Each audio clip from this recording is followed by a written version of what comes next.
And we are live. Wednesday night with those guys and Wednesday night with those guys are sponsored by those guys. Welcome everyone to Wednesday night with those guys. And as you know, Wednesday night with those guys is sponsored by those guys. My bad. Yeah, that's you. The place where we talk about everything in the drone world and support the use of and promote the use of drones. How's everyone's Wednesday, the middle of the week? It is hump day. Yes, it is. How you doing there, Lawrence? What's going on with you? Well, I know how your day's been going. But tell everyone how's it going. How's your day going, Lawrence? I'm good, man. What's up, Corey Mano? Wedgin Big. How are you? Hope all is well. JC. Wedgin Russell. Big. JC Flying. Russell. Jody was here earlier. SJM was here. Yellow Rose was here earlier. What's up, everybody? Happy hump day to you. Wedgin Big. Hope all is well. What's good, Justin? Justin, did you get a chance to use those goggles yet? I hope you got a chance to. I fixed one of my FPV birds, Herman, so I'm ready to go fly it. Oh, okay. But I can't because we got to get up and go to work tomorrow, and Friday I got to get up and go to work, and Saturday maybe. No, Saturday I have to go out to Queens and do some flying, and Sunday. Stop it. Huh? There's no more flying for fun. I'm starting to realize that recreational flying comes very, very slim in between. Just lurking and getting ready for work, Yellow Rose says. All right, man. Well, we appreciate you listening while getting ready. Yeah. That's okay. I mean, a lot of people like to lurk. I mean, you learn a lot of good information by lurking. This is true. That means you got time to sit and listen. Exactly, and we appreciate that. Herman, did you get your mug in today? No, I don't get mugged out here, but no, I did get a. I was late on the button.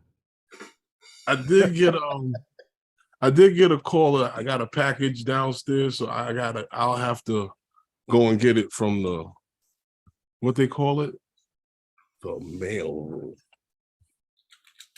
That's nice. Hey, it's nice to have a mail room, right? Yeah.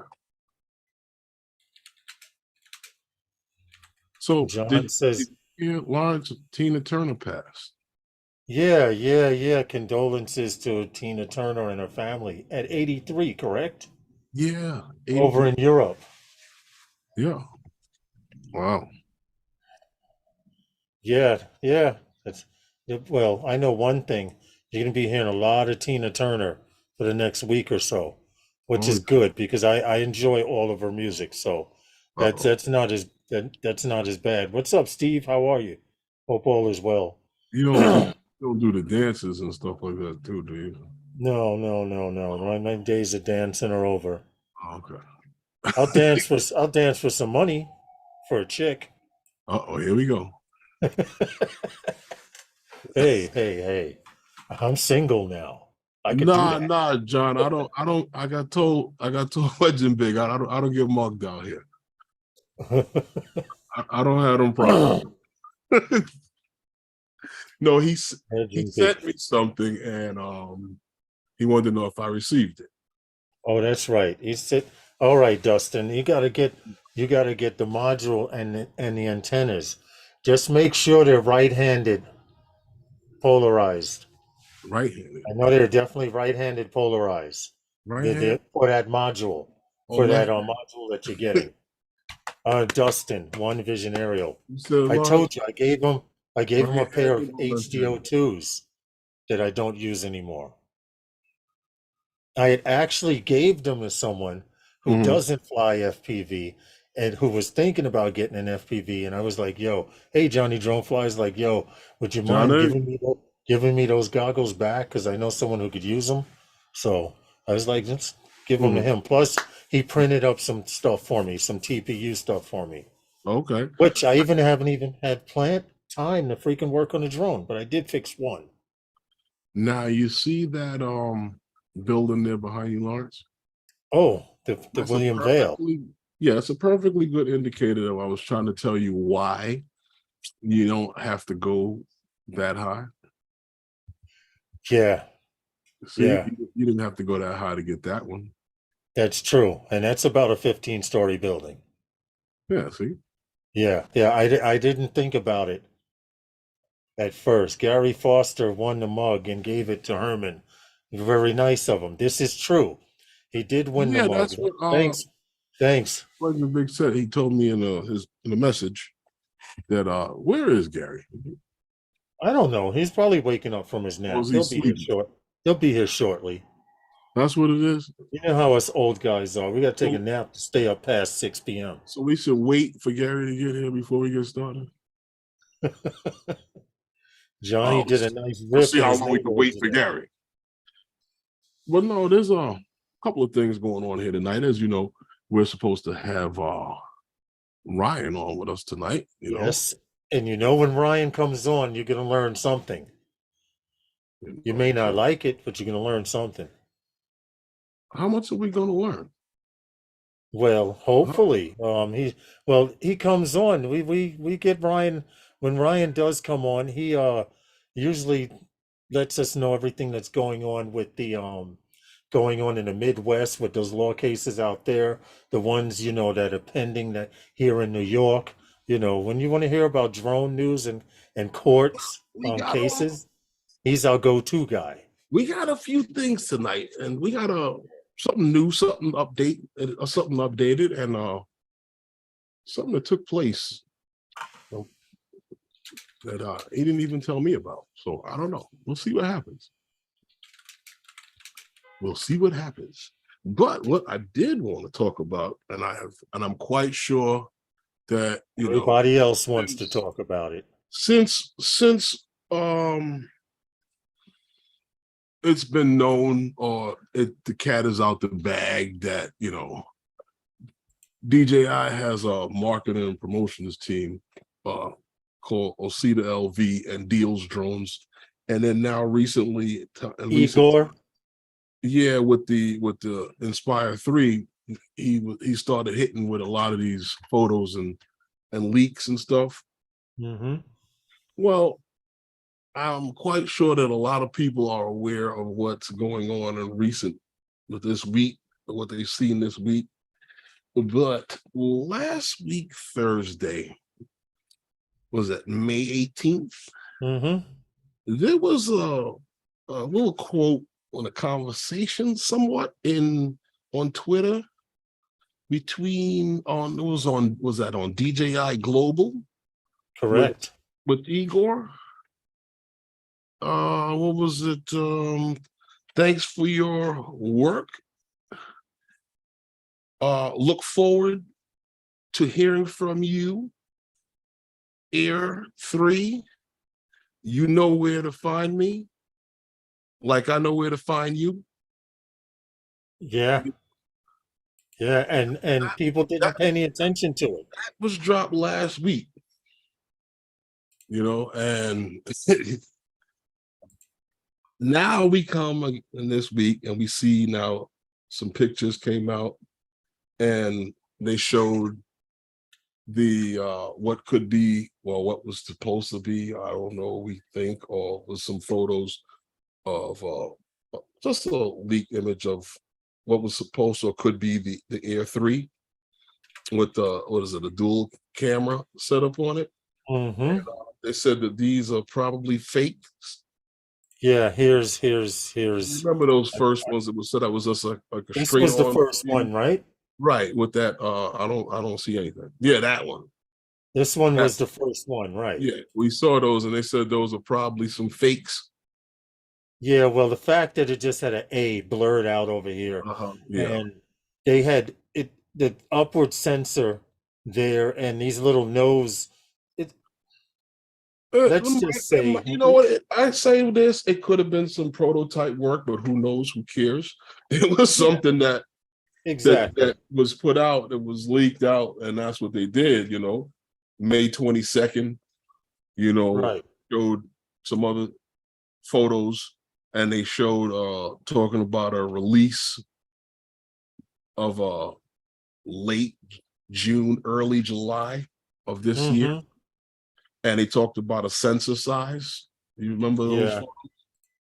That one and this. This was the second photo that was leaked. Yeah, these were the ones that came out afterwards when they came out with the photo that showed talking about the sensor size and the fact that there was going to be a telephoto lens in the camera. And then they came out with these photos showing the batteries and stuff like that. Yeah. And then now we have more photos and stuff talking about this drone. And now we have something that's similar to the Air 2S. Well, kind of, sort of, or similar to the Mini 3, like a cross between the Mini. It does, right? Doesn't it look like a Mini? Like the Mini 3's big brother or daddy? I don't know. Well, you know what I noticed though? It looks like the upper sensors and the lower sensors are going, but this bigger sensor here covers more field of view. The same way, it's done the same way as the Mini 3, as your Mavic 3. How you see how in the front of the Mavic 3 has those funny, but still, like some predicted, no side sensors. You don't need them. Well, I figured these may overlap. That's a possibility at a certain distance. Those are positioned. Yeah. It's the same reason why XY axis would be about here. Right. So you don't run into anything moving sideways with your Mavic 3, do you? No. Okay. No, I don't. That's true. A very valid point there. But they did have this video. I don't know. Hold on. I got to stop sharing to go to the other screen. Okay. But they did have this particular video here. Yeah, because the video now on Twitter. Yeah, the video came out today. Yeah, this is the video today of it. Yeah, what they may plan on launching, they may not. DJI has a way of playing with our hearts. Well, and honestly, this is it right here. And I can I just make one comment, Herman, before you go on? I don't know who these guys are and whether they have this phone with his camera taped to his thigh or his hip or his underarm or whatever. But these are really crappy shots. And they do that all the time to us. I think it's purposely done. You could tell it's distorted with some kind of effect to it because the ground is sharp here, and when you look at the drone, it's blurred out. Okay, let me see if I can help you out with these pictures, Lawrence, and why these pictures look like this. When you tell your guys to go out and get photos and make it look like you were smuggling the pictures, like take the pictures, like you're not supposed to have these pictures out. It's supposed to look like it was somebody had the camera in their jacket or in their shirt or somewhere trying to sneak the pictures. Like he took it through his t-shirt. Yeah. Put it on 720. Yeah, it's meant to look like we had to sneak and do this. Like it's on his belt buckle, the camera or some shit. You know what I mean? Hey, Waypoint. Yeah, I get it. It's just that it kills me. I'd rather be in a suitcase with a fisheye. No, but here's the thing. Here's the thing. We're talking about it. Mm-hmm. And so is everybody else. And right. And so they accomplished what they wanted. So now we're looking at a drone, right, that I believe is probably what we're going to see because look, that camera is very similar to the camera that's on your Mavic 3, right? And it just looks like it's a little smaller. Well, was this one supposed to be also in what classified as a fake here? Hold on. Now you can see it right now. It should be up.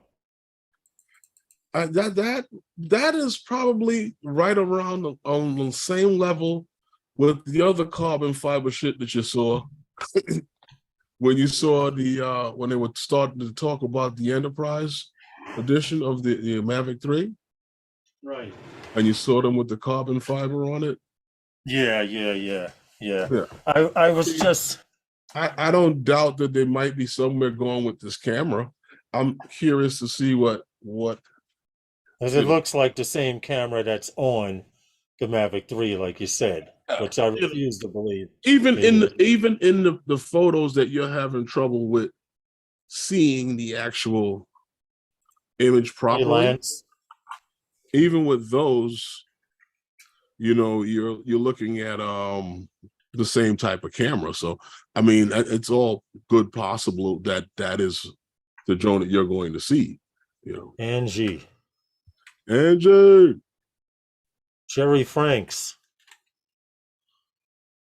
You know. How's everybody doing? Sorry. The hay fever's killing me, man. My sinuses are like, ugh. Don't worry about it. And don't worry about it. It can't last forever. True. It can't last forever. Just another few months, right? Yes, we think I'm doing well over here.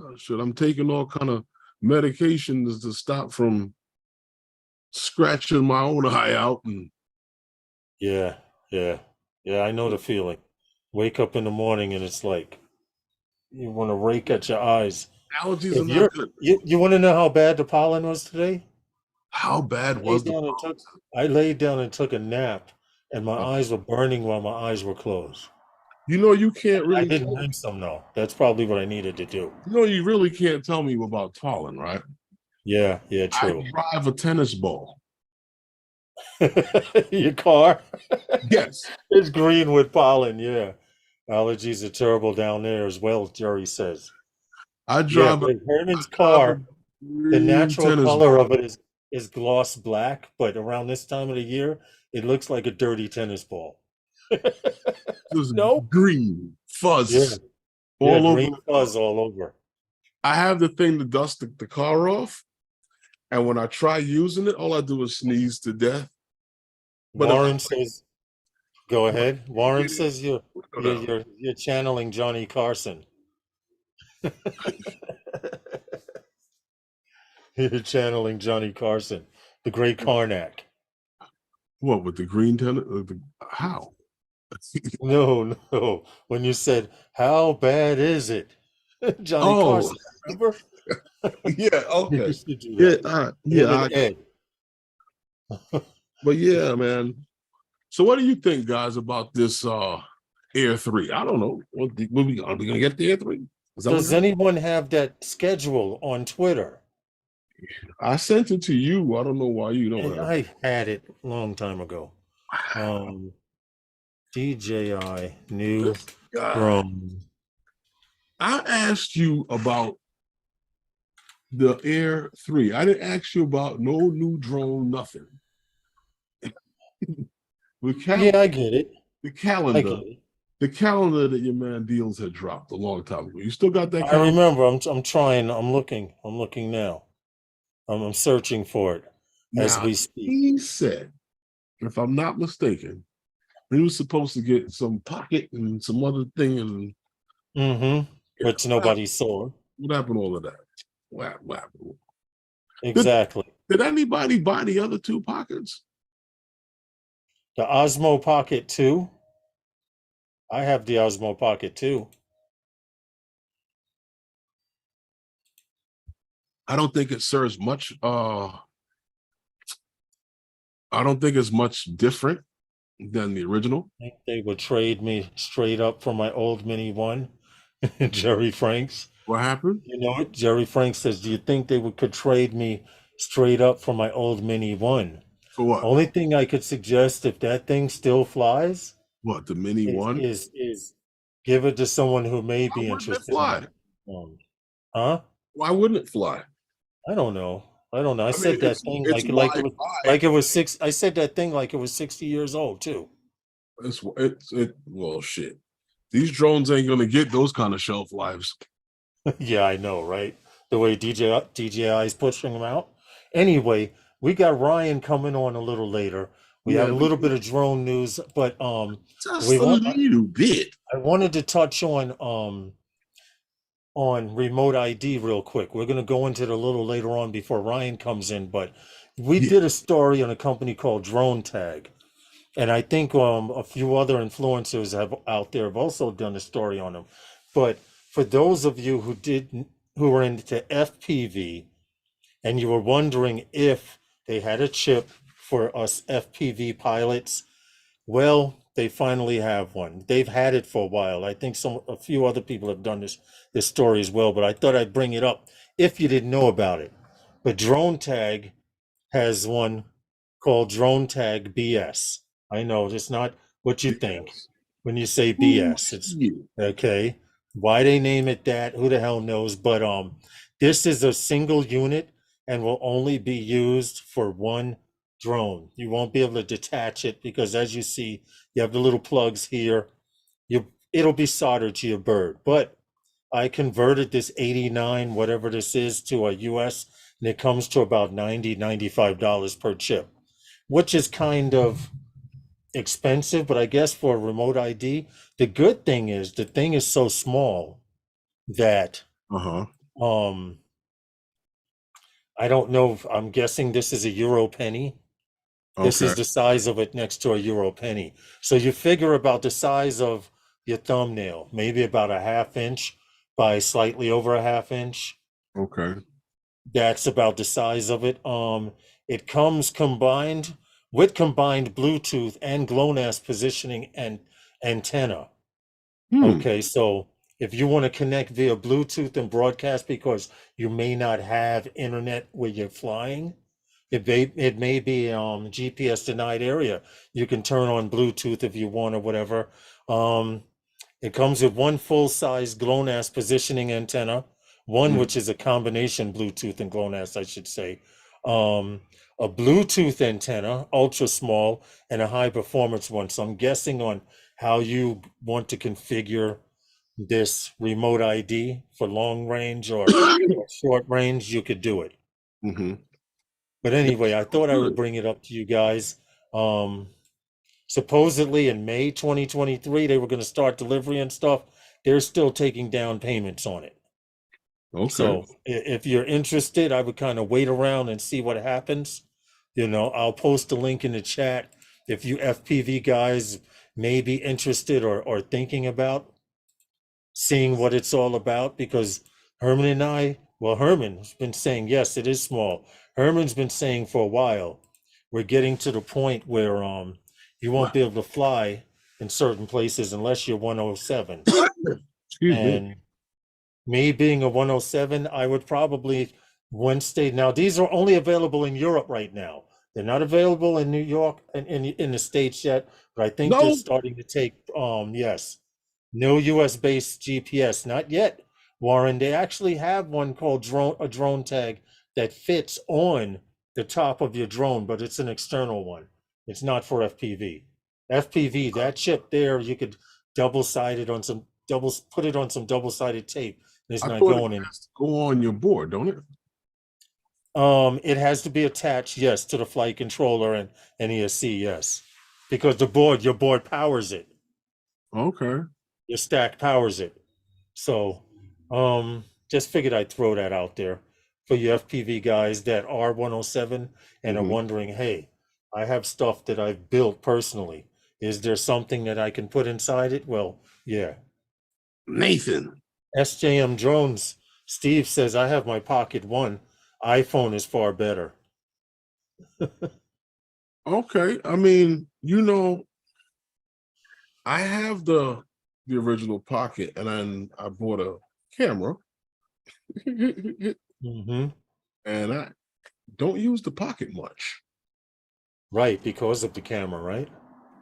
Yeah, it makes better sense to use the camera. It does. But how's everybody out there? You getting a chance to fly? The weather's been pretty nice here in New York this week. We're supposed to get rain this weekend, of course. One of the few days I have off. But I'm busy, Herman, up until Sunday. Well, talk about flying. Yeah. It seems like there's an update to the list. The list What that list? What list? The list. Oh, the list. The list. Yeah, the list. The list. Oh, I got it. List. Yeah, that That list. list that keeps getting bigger and bigger. Bigger and bigger and bigger. Well, there's an Okay. update on the list of DJI drones that are remote ID compliant. And just to run down the list a little bit here. Whew, hold with me here. I'm going to say DJI one time. Okay. The DJI Mavic 3 Pro, the Mavic 3 Pro Sin, the Inspire 3, the Matrice 350 RTK. Now, this one surprised me because it was on there for a minute though. The Mavic Pro Platinum. Now, I saw that on the list. I was surprised about that because that wasn't on that list before. It wasn't? No, I think it was. I don't remember seeing it on that list before. Seriously. Okay. Well, they got the Air 2S on that list. And notice how they didn't put the Air 2 on there because, I don't know. I don't know. But yeah, the Air 2S, the Mavic 3, the Mavic 3 Sin, and they have the Classic is on there. Right. And we have the Avata. We have the Mini 3 Pro. Right. The Mavic 3 Enterprise, the Thermal, the Multispectral, the Matrice 30, the Thermal, the Agris T40, and the T30. And that was the list. Now it has grown. It has grown by a few drones. I'm just saying that they just keep as they bring out new drones. I guess they add that drone into the list, which is smart because as you see, they just came out with the 350, and that's in the list. The Pro Platinum was the one that surprised me, and I was like, "Are you sure?" You know how I know it wasn't on the list before? Because I have the Mavic Pro and I still fly mine. And when I saw it on the list, I said, well, what made it different from the Mavic Pro that I have? How come the Mavic Pro couldn't make it? And according to the article, they claim that in the article they claim that the Mavic Pro Platinum was updated via firmware, just like the rest of the drones. So I'm thinking, well, the Mavic Pro was the same thing, except the stripe, they called it Platinum, huh? The stripe on it. Except it's, you know what? You know what the difference may be, Herman? Remember I told you the Mavic Pro had that rubber band gimbal system? The Mavic Pro Platinum does not. It has a different color stripe. Yeah, true. But I was like, well, hell, why couldn't they make it? I was doing that shit at one point where they was taking the camera. You remember what they did with the Phantom 3 series? They took the camera from the Phantom 3 Standard and put it on the same body as the Pro. Called it an Advance. Yep. Yeah. And people brought it. I remember I was first looking at DJI drones and everyone was talking, oh, get a Phantom 3 Pro. Because I knew a guy, the camera was so good on, but Herman, the camera, hey, Jay Santiago, the camera was so good on it, on that camera, on that Phantom 3 Pro at that time for that tech. I knew a guy that crashed his and he was using it to do real estate shoots. It didn't fly anymore, but the camera still worked, and he walked around the house with that Phantom 3 Pro, and he did real estate shoots with it. Where did he put the remote? Huh? Where did he put the remote to hit the button? I never asked. I've just seen his work, and you would not know. You did have to learn to walk like a ninja, though. You would have to do that regardless. Huh? You would have to do that regardless. Yeah. But he got pretty good at it until he could afford a camera, and that's what he wound up buying, a cheaper camera. And from there, I have the Osmo Action as well, but the iPhone 13 Pro camera is very good indeed. I've heard that about those iPhones. I don't personally own anything with the letter I in front of it. Only because back when I used to fix computers or work on computers, it was PC, Mac. And whenever I did a job on a Mac, it cost me money. So now, it kind of deterred me. Your phone doesn't take good pictures? Oh yeah. Yes, definitely. I can shoot video. Wait a minute. Are you still there? Who? You're still there? Chrome just shut down. Why? You're asking me. It's not my computer, it's yours. Are you still there? I'm here online. I cannot see Chrome. If you could hear me, apparently they can too. I'm trying to figure out why Chrome just shut down. Restore pages. It didn't shut down properly. You're damn right. Restore it. What the hell? I don't know what happened to you. All right, I'm back in the chat there.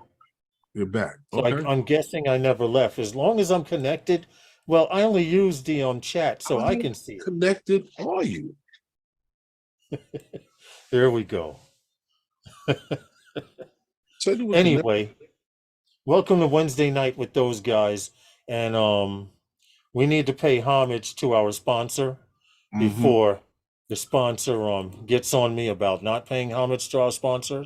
I'm not even reminding you anymore. I'm just gonna let them get at you. Wednesday night with those guys are sponsored by those guys. Oh wow. Thank you very much. Time to go. You know what?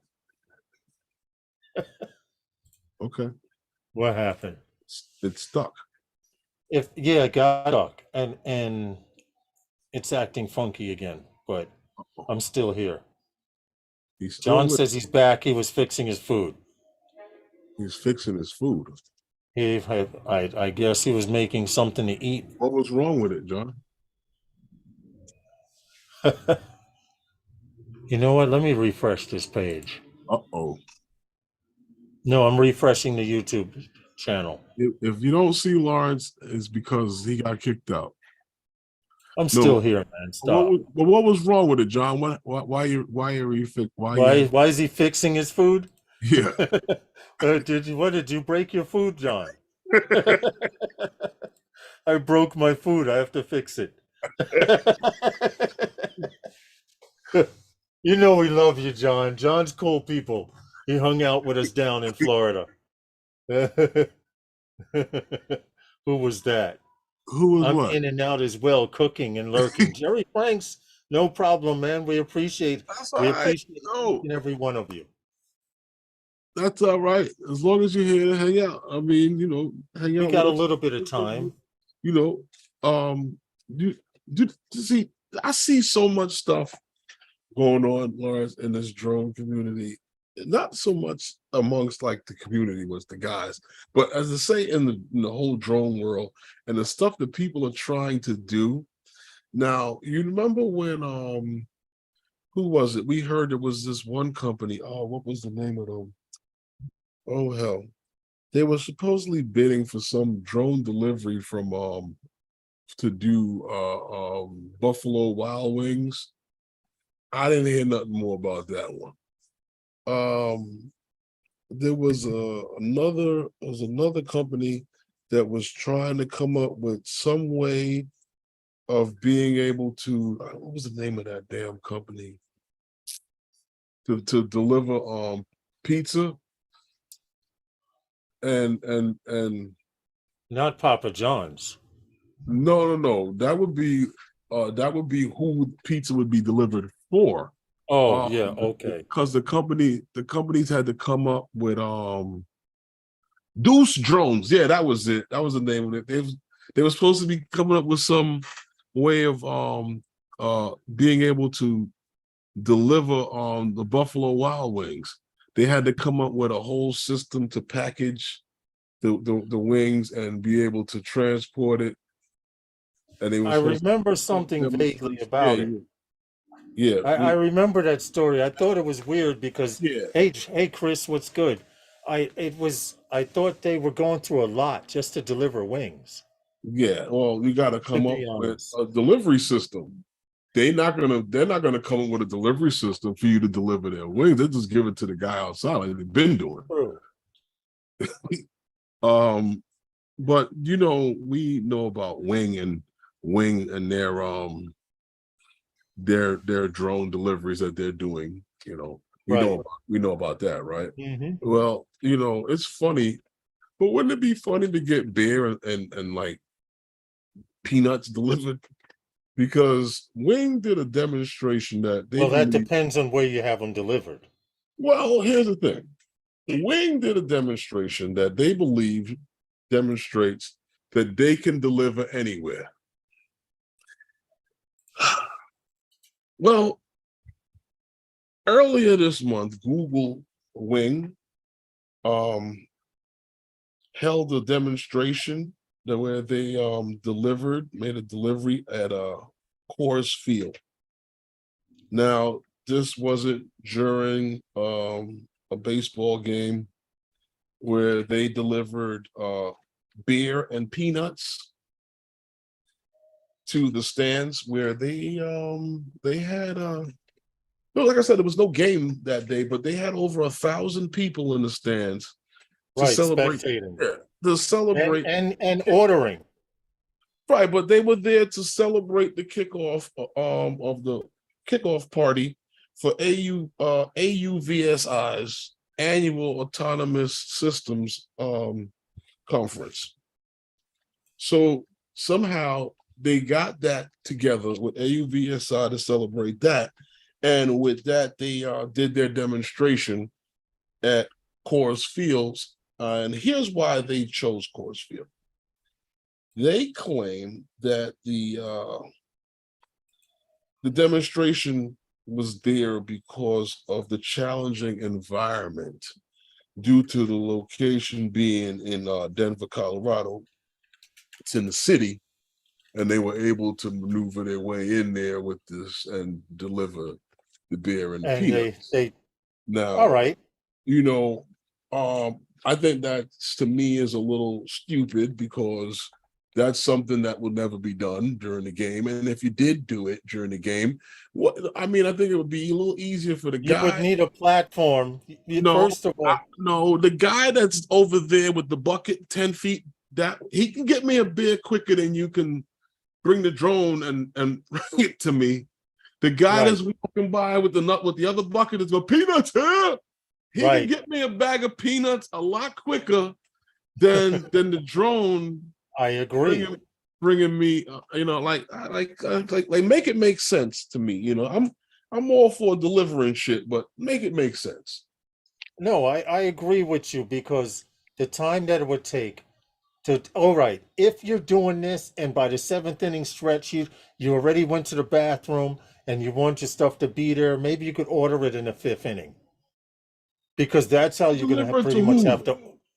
Well, I'm saying you want your peanuts. Listen, they're not going to be flying the drone over people in the stadium. No. I know that they didn't do it in this video. In this video, they actually had a platform with a table where the drones landed the bag on the table. And a lady disconnected, and the people collected their bag.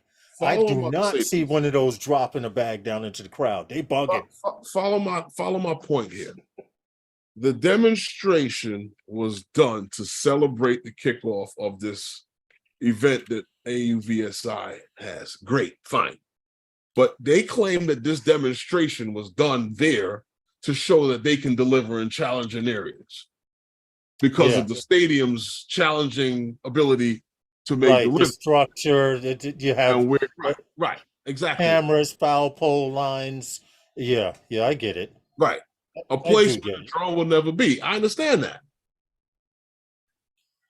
I don't know. Good luck in your ventures with that. Like I said, you're gonna first of all, like in the video, they actually do show a platform. They do show a platform with a lady there standing. I can see let me Wing see if I could pull it back up and catch that. Ron's, I can see Wing doing this in the city here. I just don't know where you're gonna put all the people. Yeah, exactly. Where are you going to put the people that's going to intercept these packages? Now everybody believes there's going to be rooftop setups where everywhere. No. Listen, I get the mail just fine from downstairs when they bring it here to the place. Let's see how they have somebody retrieve it in a central location that I got to go get it from. I'm not doing that. Mm-hmm. But anyway, that's what they did, and they have plans to expand their drone network. So their drone delivery network. So I don't know. Listen, these Well, I wish them luck in their ventures. Having it at a stadium earlier this year that they plan to do this, that they plan to expand. So I don't know. Let's see what happens. Chris says, how many successful deliveries did they have? Actually, what the deal was, I may have posted the wrong video in the chat, but actually, Chris, their deliveries, there were 1,000+ people. They were really celebrating the drone and what it could do, and they were more or less showing off that, hey, we could have a package, your beer or your wings delivered at this place here or there. Well, actually what it was to do was to kick off the AUVSI's autonomous systems conference that they have every year. That's what this whole thing was for. There was over 1,000 people there, but what you were asking about deliveries, the company claims that delivery wise in Brisbane, they delivered nearly 1,000 packages a day, and they're claiming that's an average of about 25 one delivery every 25 seconds or something like that. All right, here's if you see what a mouse is, right here is a drop-off table. There's a bag, there's a drone dropping or about to drop in this area. They showed one even closer. I'm looking for that scene there. This is the one on the field though. But they at this event they actually had the chick at the place. Here it is. I found it right here. This is the drone, the bag. I guess they're everyone on the panel tonight. Huh? I guess they're launching here. I'm trying to go back to the very beginning of it. Watch, it comes up. The drone is right here, bag going up to the drone, and I guess they were delivering it to the field then, but there would have to be a control factor there because I don't see this drone. I see right now, just like they did the Inspire 2, roll of toilet paper. Down goes the drone. Well, they're not going to use it in the stadium. I just think that Wing didn't do anything that wasn't proven by the last jackass that was at the baseball game, and the fool before that it was at the other game, and the fool before that was at the other game. They haven't proved anything other than what they've proven. Just that they've proven that they can do it for thousands of dollars more. I agree. That's all. I agree. You're right. No, if there's anybody in the chat that disagrees with me on that, please disagree with me. Because they said that they chose this stadium because of the challenging environment, being able to fly into this stadium. How challenging was it? I have witnessed several guys with Mavics and Minis and stuff like that fly into ballparks in the last year or so, right? So they haven't proven anything that the guy that was on the news the last time proved with a couple $100 drone that they did with a couple $1,000 drone. Anyway. Exactly. And that's that the guy with the bin has got a 12-pack or more in there on ice, and you got one beer in that box. Please, you see how they buy beer at these baseball stadiums? They will only let you buy as many as you can carry. And I saw this guy, he had them knuckled up. He had like 3 in this hand and 2 in this hand. They don't do that shit no more. Huh? Oh, they yeah, don't they do stopped. that no more. Hey, Gary, what's up, Gary? man? Hey, Gary. You woke up from your nap, bro? Thanks for popping in. We appreciate you. Thank you, Gary, for the mug. So now we can Yes, start. yes, yes. Now we can start the show over. Gary's here. If it were that simple. But in about 15 minutes, Ryan will be on, and Yeah, but you know what, then it Lawrence? gets real entertaining. Hey, could I show that FPV Dubai video if you guys got 2 minutes? We don't have to. We can wait. We got this Show it. other. All right, all You right. got who? Because I was looking to do an FPV segment. Oh, okay. But you So know what? Go ahead, show it because I did want to mention one other thing. But go ahead, show it. go ahead. All right, cool. But this is about 2 minutes, 30 seconds. Show it. This is a bucket list place for me if I want to fly FPV.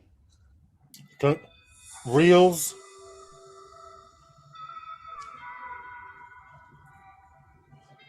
I forgot to hit share sound, but Oh, okay. You forgot. yeah, but it's really edited well.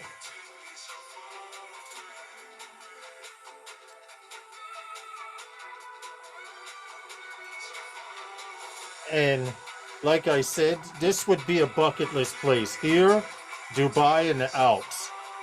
I would be very much interested in flying. If anyone asks me anywhere to fly in the world, it would probably be Dubai and definitely the Alps, for sure.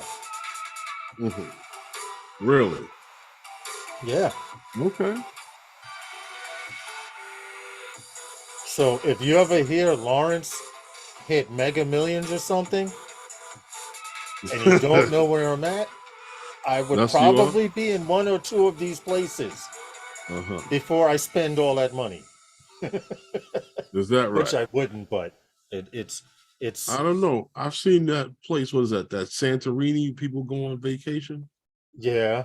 I don't know. What happened? You I don't know know? if you could fly there, that would be the place. Listen. One of the driest places on the earth, and then the Swiss Alps, my bucket list would be complete in a world of flying drones.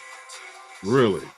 But anyway, I'm going to stop it here as a teaser so you guys could look at the video in its full. Credit to Real Sky. He does video editing and a lot of this FPV stuff. So please go by, click on the channel, support them. Let them know you saw their video on our live stream. Hey, Stevie, Captures Life Connection. What's good, man? Hope all is well. Stevie.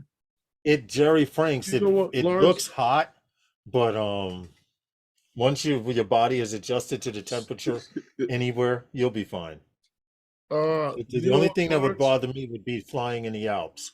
I don't do well with the cold, but I do have a muff that I can put my hands in that has a radio inside it. I can put my radio inside, so I guess I could pull that off too. Well, before Ryan gets here, I wanted to bring up one other thing that the FAA is seeking public input on beyond visual line of sight drone operations.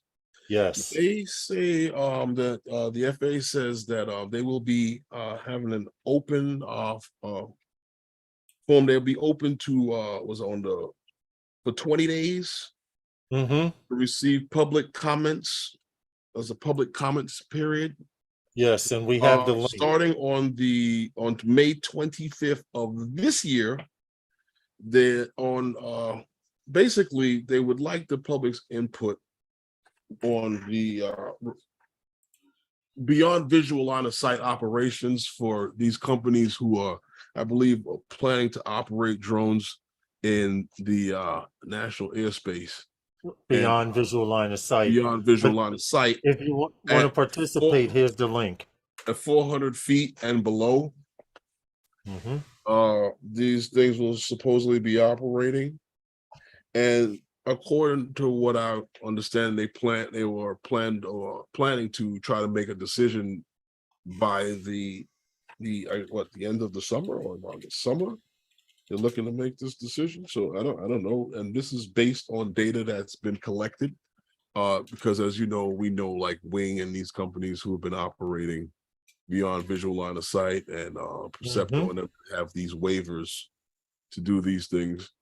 Now they're seeking input from the public on this, like I guess waffling. They're looking, I don't know, or they're looking to see. Well, they claim they're going to take into consideration the public's opinion. Well, I mean, you demonize the shit out of the drone that I fly, so I mean, good luck. Yeah, I agree with you on that. You know what I'm saying? I put the link in the chat if you want to participate in this. Good luck, because as soon as you tell Miss Johnson this thing is going to be flying at 400 feet and below, she'll be looking in my room, looking at my bedroom. Yeah. My window. Who can see this? What this thing is seeing? Are they looking in my house? Oh my God! Right. Hey, one lady, she asked me. She was just being nosy, but she was like, "Are you spying on someone?" I said, "No." Yes. But by the end of the conversation, I wind up telling her, "If you don't pay your taxes, I may be following you too." And she walked away rather quickly. I did it jokingly, but she was like, "Oh wow, he's following someone who didn't do their taxes." You know, that's what it came to. And let her think what she wanted to think. What was it the lady asked me?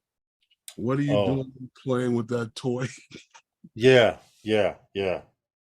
So for those people out there that don't know, like Herman said, pretty much if you are concerned about what they're going to be flying around here between mid 2024 and early 2025, going into mid 2025, and you want to have some say in it, there's the link in the chat. It costs you nothing. Wants to know what you want to know. Yeah, that's exactly what it is. They want to know what you think about this stuff going to be flying around beyond visual line of sight. What do you think? And here's one thing: the FAA very rare on asking you what you think. So jump on it. Jump. They do. They do. They just want to be able to say we let you know it was happening. Oh, of course. But we have Mr. Ryan Latourette coming to hang out with us right now. He's coming in a few seconds here. He'll be here shortly. And all right. As you know, he's a friend of the channel and a friend of the drone community. And if you don't know this gentleman, you need to know him. You may need him in your corner one day. And if you had to relay flying a drone and getting in trouble to boxing, he is your best corner man, the number one cut man out there, Mr. Ryan Latourette. He can handle whatever you throw at him. Hey, can you hear me? We can hear you. 5 by 5. All right. We're on the way then. All right. Sorry about that. Getting set up late. So how you doing there, Ryan? I'm good. How about you? I'm hanging in there, I'm surviving. We're busy. Punches. We're busy. I'm hanging out with Lawrence, so I'm all right, That could be trouble. I don't know how to take that. I mean, come on. I thought that was a compliment. I don't know these days. These days, you don't know anything. Said, how am I doing? I said, I'm hanging out with you, so I guess I'm all right. Okay, I appreciate it. Okay, there you go. I appreciate it. Wow. What's up with you, Ryan? It has been a very busy start to the unofficial start of summer, right? Yeah, the spring. Nice spring. You've had a busy end of spring, and unofficial start of summer comes on Monday, right? Memorial Day. It's kind of that deal, yeah. No. But I'll tell you what, the local governments are on a roll and trying to set up drone ordinances, and so it's been whack-a-mole. Well, Ryan, You're right, because I remember the last few times we were here talking with us. We've talked about Senate bills here. We've talked about remote ID. We've talked about bans on Chinese drones. Yeah. What is going on in Oregon? I'll tell you, it's been insane. So I think the latest, right? A couple of things I want to get into. Number one is Oregon. Right. And honestly, this was a complete surprise, popped up out of nowhere. Oregon Senate Bill 812 put through the anti, there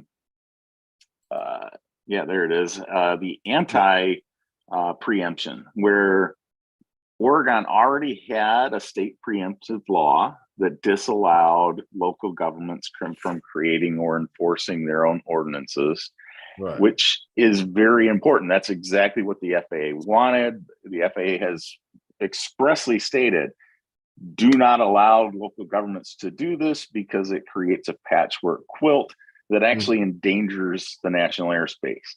And yet here it goes, the Oregon legislature, and this is spillover from last year, decided, we'll allow local governments to go ahead and create their own ordinances. They can have those as long as they're only regulating the takeoff and landing. Well, they recognize, surely, that the FAA controls airspace, so they're good in that sense. But what they did is they completely ignored the FAA in terms of that patchwork quilt. And so that's a real concern. Where this kind of drew out of is last year there was a bill going through where they wanted to allow the state parks to be able to put in their own regulations regarding drones. Okay. And when they were going down that route, one of the persons involved with that was Christopher Vo, an attorney out in Oregon, who basically said to them, hey, you can regulate takeoffs and landings, but you can't regulate airspace. Now, when you tell a legislator that you have the power to do X, then they're going to go, I will take that X and I will apply it elsewhere. And that's exactly what's happened here. And it's a hideous mess, because what do you have coming right down the pipe?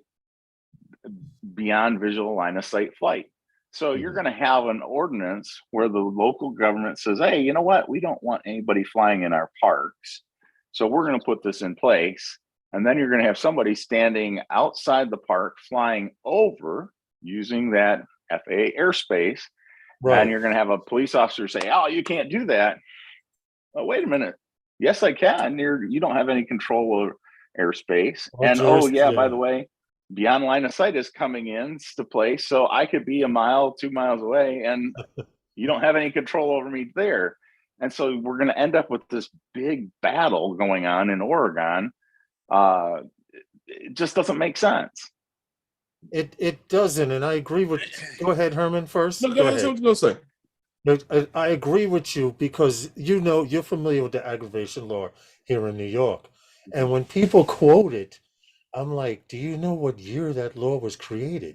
And most of them don't have a clue. But it also wasn't created for drone operation. Exactly my point when bringing that up. The thing because is, a lot of them go by that rule. The thing is, with something like this, right? I mean, I'm looking at how it affects someone who's operating under Part 107. To hell with the recreational. That screws them all together. But how does this gain does this really gain actually any weight to it? Can it really go anywhere? Oh, absolutely. Yeah, I think it does. But can the federal government shut it down? No, and the federal government's not going to. No, I understand. It won't go after. That's the other problem, right? Let's look at it this way, and I'll go the opposite. Take out Part 107 for a moment and look at recreational. What is a park for? What's its real intent? For recreation. Recreation. So why shouldn't you be able to fly a recreational drone in a place that's intended for recreation? Right? Now, yeah, you put in Part 107, so go the reverse. Why should you, as a Part 107, be allowed to fly in a recreational area? What's your real motivation? You getting, some real estate contract to film the park? Probably not, unless it's the government themselves. Hey, we want a picture of our park to show our, parks to everybody who's coming in. No, That's probably the only contract that you're going to get as a Part 107 for a particular park, right? It doesn't make sense. well, here's what is funny. Here, I've noticed that the Parks Department guys will tell you sometimes, they'll try to start quoting to you something about some privacy act. And I'm like, privacy? Privacy do you have in a public park? Right. You don't. Right. That's why you won't let people put up tents. Yep. A lot of people don't think about that. How is it private when we're in a public place? You're in a public place. Yeah, people and that there's a presumption of privacy in a public place. Yes. And I think that's the other, misnomer is that people think, oh, well, you can have some type of privacy from aerial perspective, maybe not, from the ground. Well, no, wait a second. And just to your south or south and east, you have New Jersey, right? And New Jersey said, hey, we're going to lock down all the beaches. Mm-hmm. They did this, right? And then somebody, the governor who said, we're going to lock down all the beaches, goes out on the beach to have a nice little private get together with his entire family. And how does he get found out? An aircraft. Mm-hmm. An aircraft doesn't have that same regulation. So were they spying on him? No, he's in public view. And so that's another one. It just doesn't make sense. Plus, he probably told a lot of people he was going to be there anyway. Oh yeah, I'm sure. Yeah, that wasn't a good move on his part. But I'm just like, I'm just surprised that their state level would draw up such bill like that to even allow. Well, so what happens to the preemption? You just step on it or you abolish it? Right. And that's the big thing. At this point, what's the point of preemption? If you're allowing local governments to make, such regulations, you've just destroyed your preemption altogether. Yeah, I mean, like, how do they do that? I mean, does it just, they wipe it off the books or it's good for certain things, but not good for others? Essentially, they wiped it off the books by just creating this law. They didn't have to repeal the other one. They just created this one, and it screwed everything up. Now, at the same token, let's talk about how this law is actually preempted as well. So it has the idea that you can't launch or land in a public park. Well, if you're following FAA regulations, right, and you have an emergency, where can you land? Exactly. Anywhere. In a clear, right. Yeah, in a clear area. But go ahead, Ryan. Well, I was going to say, so yeah, anywhere. So if there's an emergency, boom, you are going to bring this down in the closest place, the most safe place. And if that happens to be a park, boom, you're going to put it there. Yeah, right. So, but looking at this, it says section 2A, allow utility providers a reasonable ability to use unmanned aircraft systems in parks for the purpose of inspection utility lines, and B, allow public bodies to use unmanned aircraft systems in parks for emergency operations. But what's left out here? What's left out? The common folk. All the common folk. Yeah, yep. So what they're saying is that if they happen to have power lines or any utility lines running through this park that need to be worked on, then the drone is allowed to fly there or take off from the park and land in the park. Yep. So you're going to inspect lines, you're going to inspect your transformers, what have you. Then those people are going to be allowed. Right. You know what's interesting, right? Let's say you have a pavilion inside the park, and the roofing company needs to come in and give you a quote. They can't fly a drone to do it. No. They Yeah, can't. that's crazy, right? They would have to That's get. They would have to get special waiver from God knows where, because the FAA will tell you can fly there. You don't need a waiver. Right. And I think that's the other problem in this, right? All So he's trying to local do is to sell governments, permit. yeah, local governments, when they say, hey, you know what? We can lock down drones and we're going to only allow special permissions, for certain people. What they did is they created a bureaucratic nightmare for themselves. Yeah, it's easy to put in a restriction, but what happens to, how do I give special permission? Does somebody have to just call the fire chief and say, can I do this? Is there any type of communication from the fire chief to the police department to say, yes, we granted this person access at this particular time, date, whatever. right. Do you start to create a form? Where is that form going to be held? Now you've got, storage. Do you print that form out? Is it located in some place? Does a police officer have to go look for that form before they engage somebody in the park?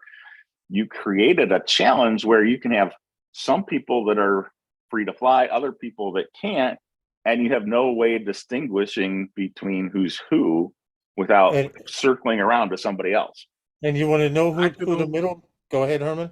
I can only imagine how that would work here, where you're getting like 40 different sets of information from like 3 different people. Right. Yeah. I was going to mention that because here in New York, the middleman is the police officer. He Because don't know. I've had situations where police officers were like, you can't fly here. And then once they saw we were registered, we had apps, we had radios. Once they saw all of that, they were cool. And then I had a police officer tell me while a Karen was complaining to him about me, I came back and land, and she was like, "Oh, you guys this, you guys that," and he told me after she left, I looked through my book of rules, and there's nothing that I can write a ticket to you or say to you about flying a drone here. I said, you know why? Because this is the Parks Department's property. First of all, I mean, if there was a trespass issue and the park was closed, but we were on an open public boardwalk. And Yeah. the fact that he was looking for something to try and get me on to say, oh, this lady's kind of right, you got to go. He said, I couldn't find no law. But they're being Yeah. told you can't fly drones in New York, try to confiscate their equipment, all of this stuff. Right, Herman? Yeah. And yeah. then take that, right? So you've engaged with one police officer. Maybe you started your flight, right? Now you're going to be there for an hour or 2 hours having fun. Right. And the next officer that comes up probably hasn't heard that from the first officer, Uh-huh. right? So now they're going to reiterate this process. The park police come along, right? Or the park ranger. They haven't been involved in this process. So suddenly, you've got all this happening that you cleared each hurdle each time through, and you just wasted everybody's time in doing it. Also, while telling them this, while speaking with them, I told them, I said, the only ones that could really tell me not to fly here is the Parks Department. I was enlightening him. He had no idea. Okay. And I said, I was flying down the beach. I said, the Parks Department is coming. I said, I know one of the supervisors who's coming down here, and I know a few of the other guys, but I don't recognize the white shirt. I said, if anything, she's going to tell me I can't fly here and I have to leave. In which case I would pack up and go. And she came and she did exactly that. And the supervisor that I knew that lets me fly on the beach, he was standing there. Oh, please don't say hi. Please don't recognize me. Please don't wave at me. And I was cool about it. I knew that was his boss. I didn't say, yo, dude, lets me fly here at all. I didn't go through that. I said, well, I just finished my last battery and I'm actually about to leave. As you see, the officers, we were just standing here talking. And that was how it ended. Mm-hmm. So peacefully. Well, Ryan, I'm curious to know, like, are they gonna do this to be like Long Island, for instance? Mm-hmm. Long Island is like one of the biggest thieves in the city of New York when it comes to flying drones. A lot of they're in Westchester. They want people to buy permits to be able to fly or go into parks and take pictures and stuff like that. And I think that that's a way of doing that. And the problem with that is that we have 50 individual states that people start making up their own stuff. Yeah. Yeah, This I is think one of my inevitably concerns gonna is, come about. we talked about we're pushing preemption legislation in the state of New York, and it's in committee. We don't want it to die in committee, but at least it's there. People are talking about it. We're trying Right. to see where it goes. We're lobbying for it. So I think there's some real push to make that happen. Now, at the same token, right? Same thing took place in Illinois.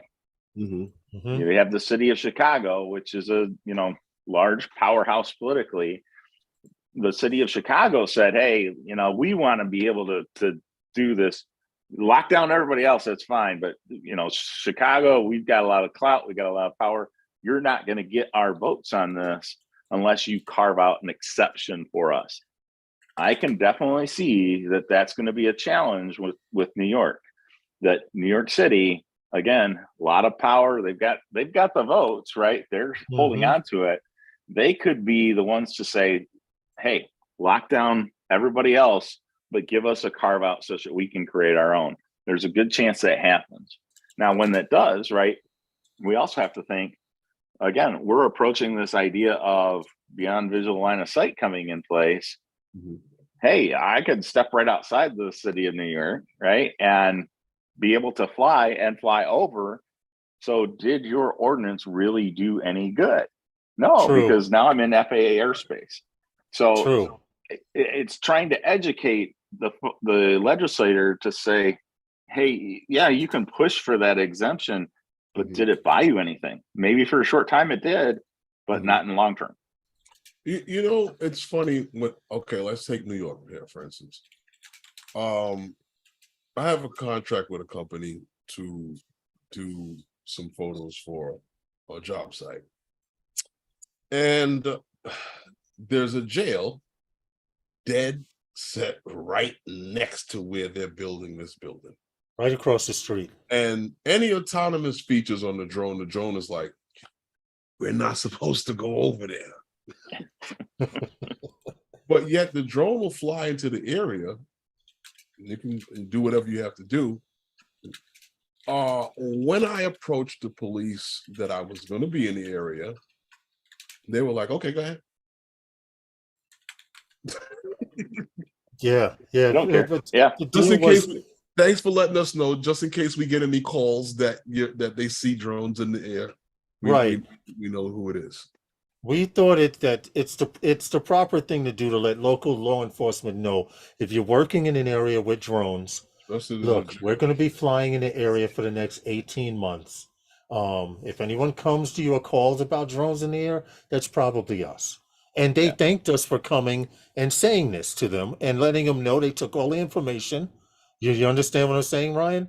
And now we know if they get a call or anything,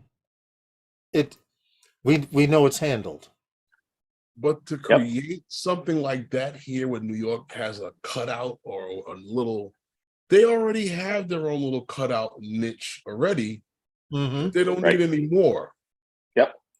I don't think that they need any more. And anything more will start to it would start to conflict what we're doing and things like that. So we don't need any more niches of cutouts. And that's the lobby in place, right? Is to be able to say, hey, the more niches that you carve out and allow people to be shut down with drones, you're really impacting commerce, and it potentially can be interstate commerce. Now you're talking at a federal level.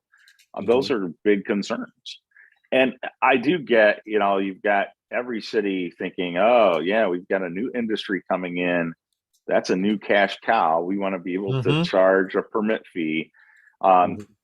Reality here, our drone operators making so much money that there's really dollars to be had off of this. No, not at this point, right? Give this industry a chance to really buckle down and get together.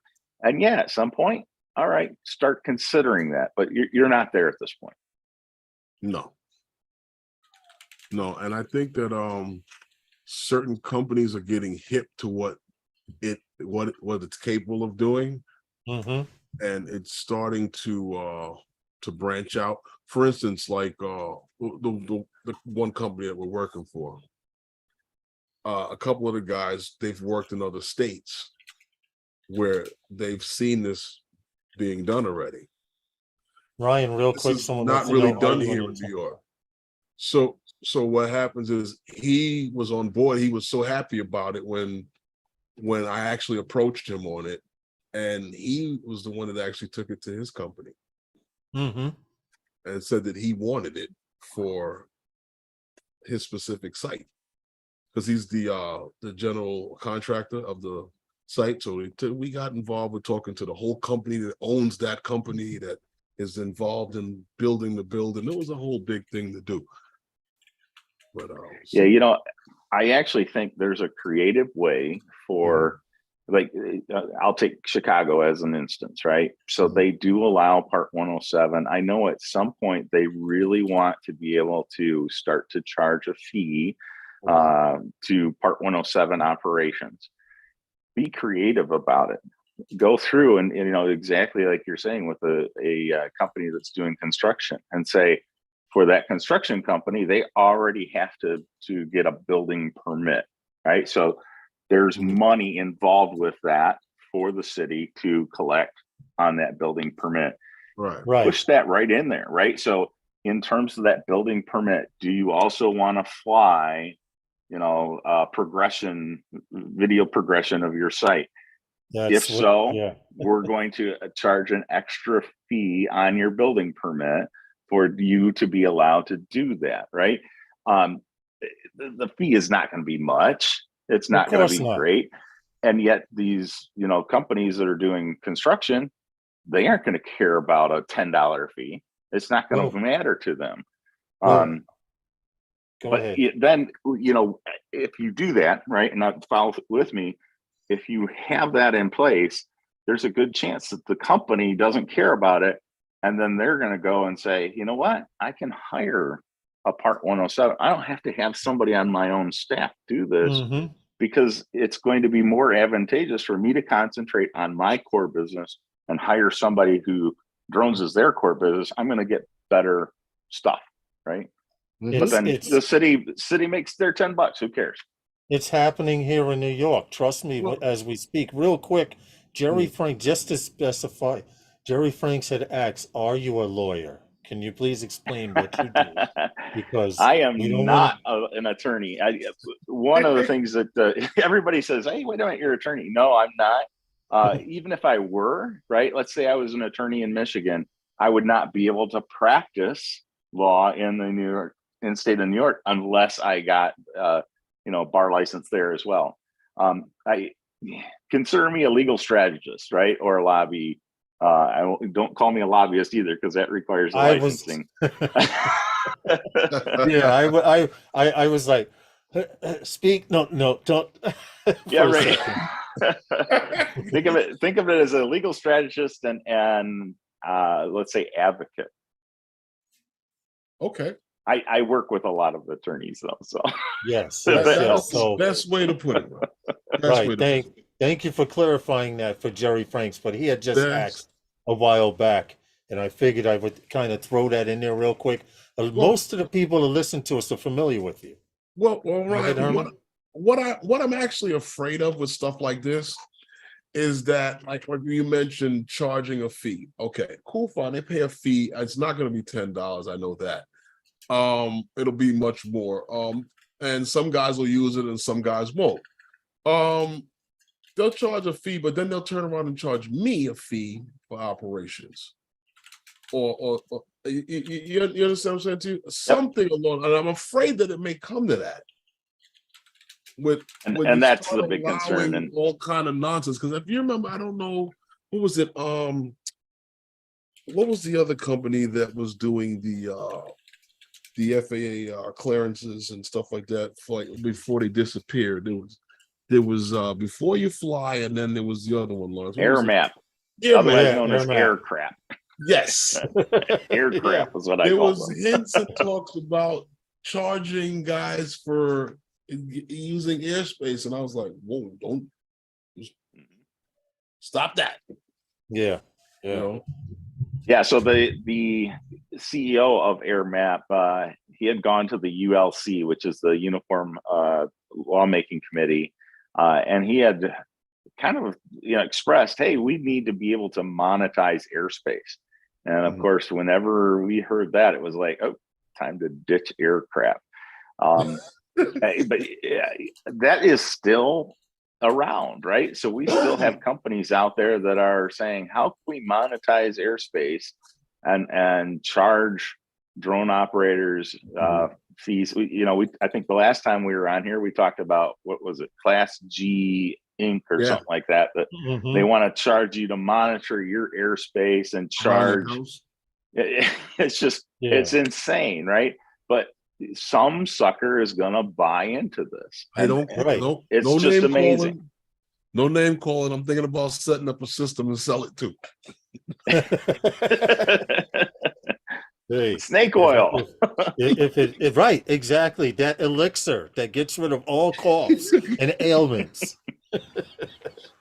Have these people in there, have friends over at the house. Look, drones passing by the house. Look. That's a bird, man. So it detects drones. And dude, that was a bird, man. I'm telling you, I know a bird when I see a bird. The kid riding his bike down the street on your block. Oh, there's an FPV racer right now going by. It's a kid riding his bike. They're going to sell, but they are, like you said, they are selling. They are trying to sell their system, and they're going to make money from a few people until it's proven that they were charging for the trust test. You got those folks too, yeah. Who was charging for the trust test? They'll charge you for the registration. You got folks out there that are charging. That was the first one. $50 for the registration. Yeah, the registration. That was one out there. That was the first one that was going down. People charging you to register your drone for you. But it's what's going on in a state that we don't know about. What's happening with New Jersey? So let me give you really good news, right? So New Jersey, we had a really big win. I engaged Franklin Lakes, New Jersey, I want to say a couple months ago, it's been a few months ago now. They went through, they looked at their ordinance, they looked at my letter to them that said, hey, you are in violation of state law, and the federal government actually preempts your ordinance as well. They looked through that in detail, and their corporation counsel, their attorney, looked at that and said, he's absolutely right. We need to remove this. And so they went through, they talked about it in length. The concerns that the elected officials had were, hey, what do we do about privacy concerns? What can we do to prevent somebody from, peeking into windows and such? And the attorney said, look, that's not regulation of the drone. That's your peeping Tom ordinances. We have those that are going to be applicable to a drone operator as well. But the drone ordinance that you have is illegitimate. We got to remove this thing. And everybody agreed, and it was a unanimous vote to repeal that amendment, or to repeal that ordinance. Right. So that was a huge start, right? Since then, we've also looked at some regulations in Connecticut, Maryland, Florida, Pennsylvania. I've sent probably a couple dozen, 3 dozen letters out to various cities across those states to say, you've got a preemption clause, your ordinance is in violation of that. Let's start removing those. And we've seen some organization around that. Some of those governments are starting to put that on their agenda to get repeals going. We actually, in the Florida example, there's a park, Orlando Wetlands Park, that has a rule in place that prohibits drones. And yet the city of Orlando had actually passed an anti-drone ordinance back in, I want to say 2016 or something like that, right? And so it was piggybacking off of that ordinance. Well, Florida came through in 2017 and passed the preemption bill. And when that happened, the city of Orlando went, ooh, we can't have our ordinance anymore. We need to repeal it. So they repealed that ordinance in 2019. And yet the city park never pulled those rules from their website. So we're in the process now of making sure hey, let's pull those off the website so that you can allow drones there. And now, granted, I think it's safe to say, especially in that part, if you were to fly, nobody's going to bother you, right? Because if they do, you say, look, your rule's invalid. Look at your city ordinance. They repealed it. And so, the enforcement's not going to be there. But making sure it gets pulled off the books is just as important as not enforcing what's I know there. it makes no sense if people don't have it. If the law is in effect and people don't have written copies or digital copies that they can display. Like my best digital copy that I display is using a law. I got authorization to fly in this area. It's sectioned off. I can only go so high. I will be here this long. I don't want to say leave me alone, but I'd be thinking, huh? Lawrence takes a screenshot. I take screenshots. Yep. In case something happens on the internet, I have a screenshot. That's right, officer. When we went into the precinct to tell them, look, we'll be working here the next 18 months or whatever. And I was like, look, I got a screenshot here. She's like, yeah, sure, whatever. Because, but the point is, had she said, what proof do you have? You have authorization. We had to let them know we get authorization every time to fly here and so on, blah, blah, blah. But Herman's right. I do take screenshots of my authorization. That's right. And I don't delete them until I get home that night. Whatever works, right? Whatever keeps someone off your back. And it's a great alibi. Somebody says where you were. Well, from this time to this time, that's where the hell I was. So Franklin Lakes was a big win then. And that's just to remove those things off the books.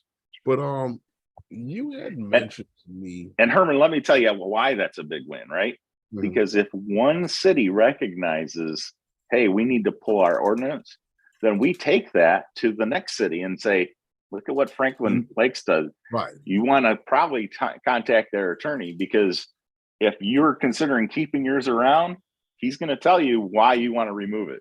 Because I'm definitely coming at you in a legal perspective. We will probably end up suing you.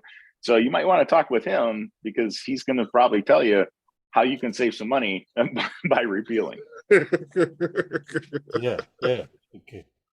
How you might want to save some money before they come and take it from you. Mm-hmm. Right. It's a good idea. It's a good idea. Hey, Barkley, what's good, man? If you guys have any questions out there while we have the United States' most valuable drone advocate on. Hey, let me tell you another thing, and this will pique everybody's interest, right? New York? Yeah, let me get to that one too. But let me tell you another thing that's coming right now, and this happens tomorrow. Starting tomorrow, you have 20 days where the FAA has requested an NPRM, which is a notice of proposed rulemaking, go out to have general public, anybody in the public can comment, and it's about beyond visual line of sight for 4 different entities. There are 4 companies that have asked for beyond visual line of sight. Now, most of these are going to be, for drone deliveries, obviously, right? But it's that foot in the door to say, hey, what does it take to have beyond line of sight? What is valuable about drones flying outside of, even a half mile, right?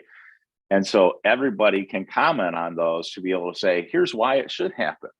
Here's maybe some things that we want to assure that are taking place by the operator, or that the drone is monitoring, so that we don't have incidents that will take this away from us in the future. So look for that NPRM. It was just announced 2 days ago, and it does go into effect tomorrow, and it'll be open for 20 days to get your comments in. You know Ryan. What, Ryan, and I mentioned this before you came on, and what I find there's good and bad with this. I posted the link. And I was saying to Lawrence, you spent the latter of how many years allowing them to demonize the shit out of the drone that I fly. And now you're going to tell these people you want to fly beyond the visual line of sight, 400 feet and below. Good luck. Right. That's a challenge. Good luck. Ryan, I put the link to that particular These guys in the chat don't think it'll happen. They don't want it, some of them. And the general public that don't know what the hell you're talking about, they could care less. And then the ones that are potential Karens and Karens, you've already gotten them scared. Yeah, that's true. I will say this is going to happen. Beyond visual line of sight is going to happen. Oh yeah, I know it's going to happen. Congress has already said you absolutely have to make it happen. So this is one of those, how do we test it? How do we make sure that it's safe? Already been and tested. with remote ID coming into play, right? So you got the remote ID UTMs coming forward. Mm-hmm. It's going to be safe. And it's all going to be intermingled. Relatively. Between what Altitude Angel has shown and some of the things that I've seen, it's going to happen. Yeah. Now, Herman, the other thing that you were remarking on is that ticket in upstate New York, right? Yeah. Yeah. So I did get an update on that. The individual, and this all results from an FPV pilot. He was flying over a lake, and he was racing around, getting some fun footage. As he was approaching boats that were on the lake, he was slowing down, right? Because, hey, I want to get footage. I don't want to just zoom past this thing. So he would slow down and kind of give a half circle around the boat. And that drew the attention of an officer. And the officer looked at that and said, "Oh, you're flying over people.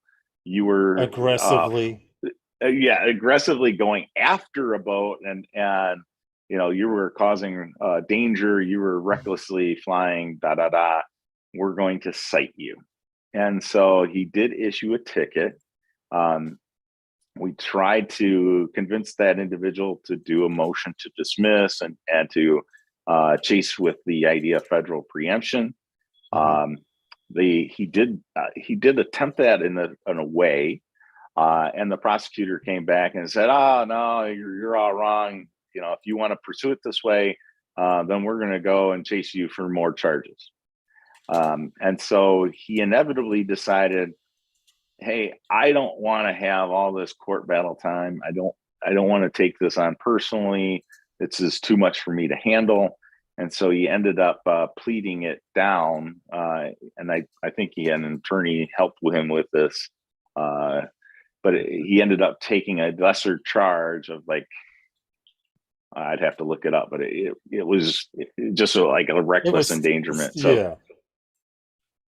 But yeah, so it was unfortunate that we didn't get, a chance to really use the motion to dismiss and really force the issue of federal preemption, because it was clear he was absolutely flying quite safely. He was a distance from anybody, especially out over a lake. What's going to happen? Oh, it's going to fall in the water. The fish. Oh my gosh, the fish. Yeah. God forbid. Yeah, exactly. Yeah, but it's just a shame. Yeah. Yeah, that little drone will disturb the whole ecosystem, but those big ships. I'm starting to find out most people that are introduced to drones are introduced through camera drones, and the ones who are introduced to drones through FPV, oh my God, it's so loud, it sounds so powerful, it's going to kill somebody, but it's not the case, but it's first impression. You go buzzing past someone in a racing drone, and this is the truth. If you go buzzing past someone, Ryan, with a racing drone at 50, 60 miles per hour, 9 times out of 10, by the time they pick it up, you're gone. First of all. Yeah. Yep. And if you do it with a camera drone, they're more likely to notice it. It's all about first impression. But like you said, this gentleman, who we all happen to know, was flying recreationally and filming, recording like us creators do in our free time, and it was just the wrong day, the wrong place at the time. Yeah. Well, hey, here's another piece on this. And this one just hit me the other day. I have an individual who's out spreading around the idea that if you fly with the purpose to take pictures, so you want to get a picture of your backyard, or you want to get a picture of the bridge down the street. If you fly to take pictures, then you must be 107. You cannot do so under 44809. He was spelling this out, and I'm like, that's complete misinformation. You are completely wrong. Where did you get that? And he kept saying, I've talked to different FSDOs, and that's what they're telling me. He was promoting this.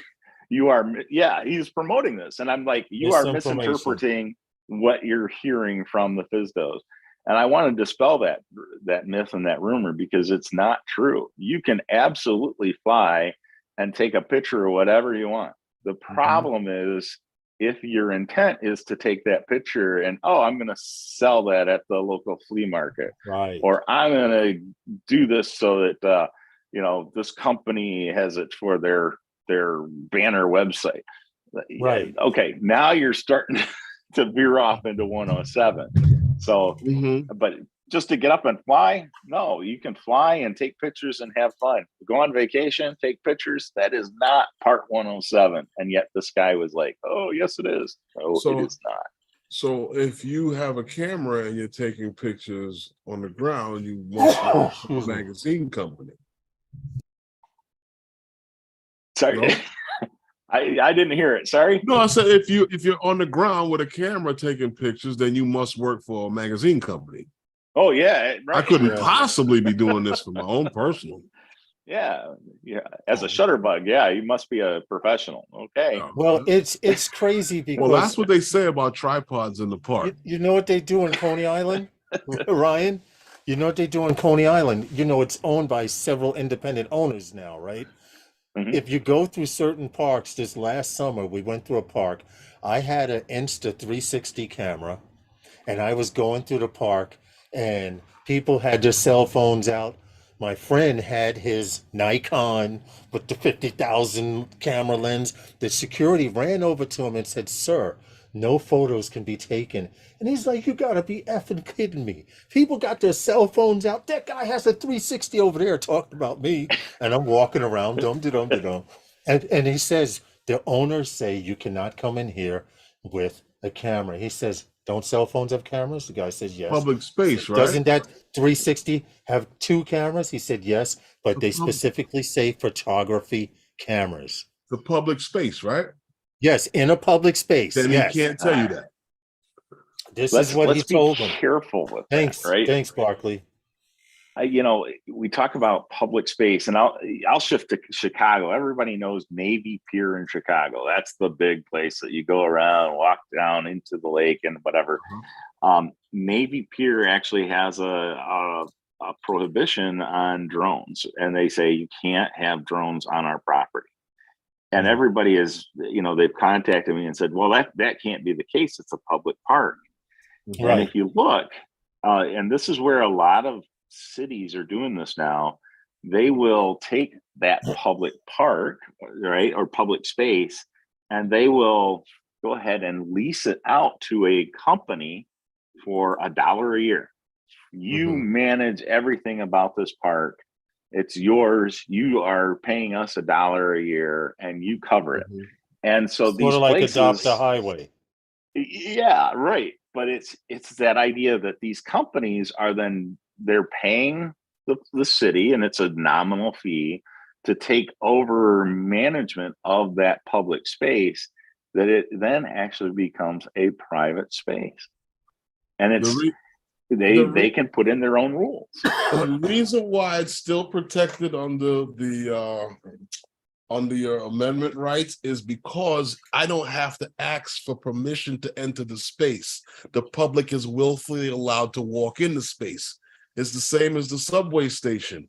Yep. That's a privately owned company, but it's a public business. People off the street can walk in without permission. Yeah, sure. Yeah, so it's still protected under our rights. Just like the post office. You can walk in the post office and film all you want. The post office is filming. That they are. Right. But there was a thing that New York was telling New York residents, and I say New York residents because I recall a time The gentleman had stopped a group of people and said, you have to stop filming here. I mean, they had a camera and a tripod. I mean, had he had it in his hand, he might have got away with it. But he had a camera and a tripod. And his point was, how can you tell me that I cannot take pictures here and all these tourists are doing the same thing that I'm doing? But it was in the subway. It was in the subway, and it's a catch-22. It's the same thing with drones. Can you fly drones in New York? You know, at least once a month, someone hits me on Facebook. You know that you can't fly drones in New York. And now, what do? I hit them with the bill that's going into effect, and it shuts them up like crickets. You know? Do it every day. Yeah. We do it quite often here. People are constantly, you can't fly drones in New York. You can't. I say, and my first thing is, Ryan, if you lived in New York, you would know that's not true. Yeah. Do it every day. Yeah. Draymond, $1 leases to common with municipalities dealing with nonprofits. That's exactly. That's what Draymond just said. I agree. Yep, absolutely. Brooklyn Jimmy, how are you doing, man? Hope all is well. Well, we appreciate you guys. If you have any questions, drone law related, this guy right here is the one to ask. I mean, real questions, not if I go to a tree, can I fly 400 feet above the tree? Real questions. Well, that's like one of the biggest things is working on preemption in your state. Like I've always had, I don't know if I did it with this stream, but I've been trying to put the form letter in the description for anyone that wanted to copy it to help work on preemption in your state. You have to make sure that it's enforced. Yes, we do have it in the Those Guys group posted. But what else? Preemption is key. What else can they do, Ryan? What else can they do? Well, yeah. So right now we have a multiple number of states that are considering preemption clauses. New York is one of them. Iowa. We want to try to look at Iowa to say, hey, here's reason to do preemption.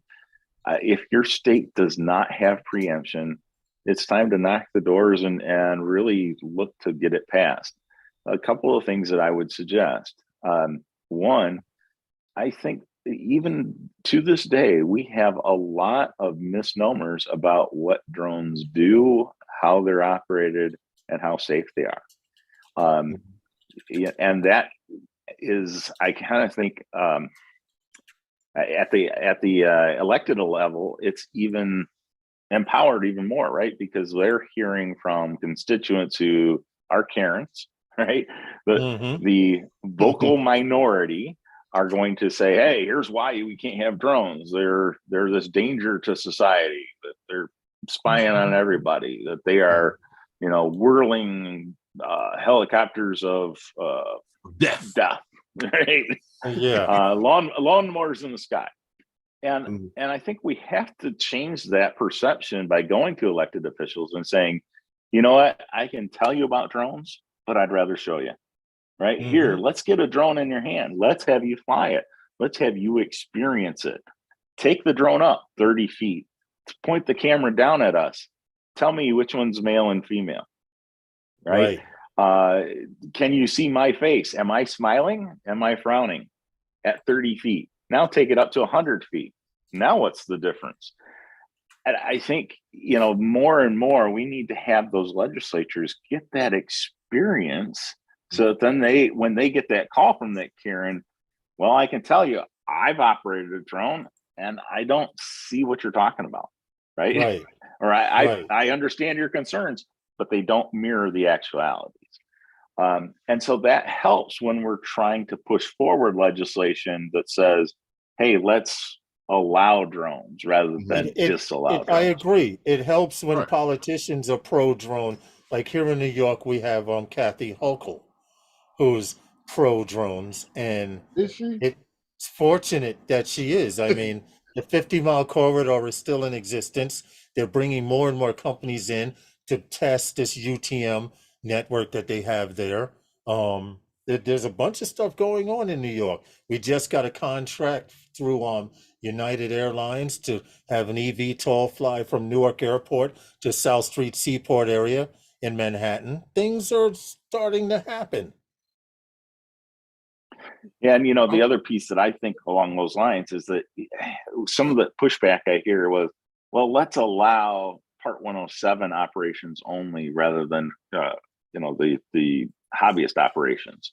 And I remind folks, Part 107 didn't just happen. Part 107 took place because people had been flying drones for years building up to Part 107.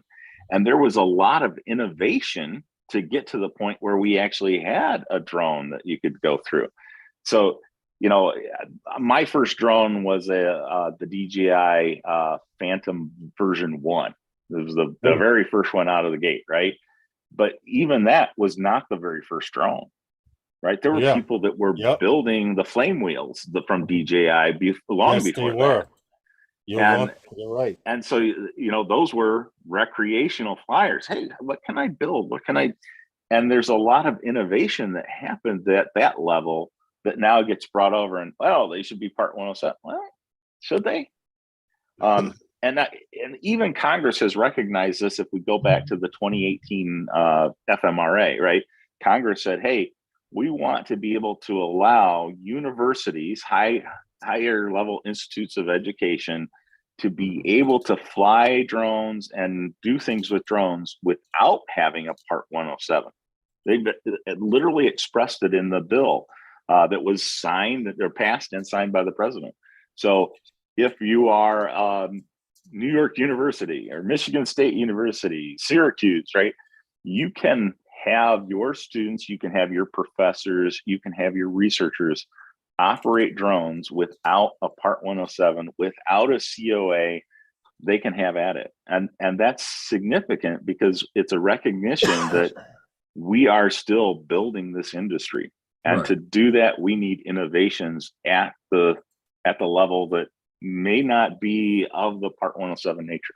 You know what's funny about what you're saying? Because yes, they do say that, but if you look at the curriculum structure that they have to follow, you have to be working towards it. Yes, you do. Sometimes, yeah. And all of the ones that I've done stories on and that I've checked out, like what is that, Virginia Tech? Everybody is receiving their Part 107. In Texas, they're receiving their Part 107. They're all working towards it. They're all working towards some studies in UAS, whether they're building or they're doing something as far as inventing, working on the next invention for public safety. And the instructors were Part 107. So even when they had the drone camp at Virginia Tech. Yes, I wanted to point out real quick. Brooklyn Jimmy, he's new to the stream. He does not know you, Ryan. But I wanted to point out, he says, I wonder if in New York the public advocate can help. Ryan is actually already dealing with one or two cases here in New York. Ryan, can I put your Facebook? Please don't hit him up at 4 a.m. to avoid you out for dinner. Please, dude, this dude has done more for the drone community and drone laws across the United States. People around the world are watching this guy.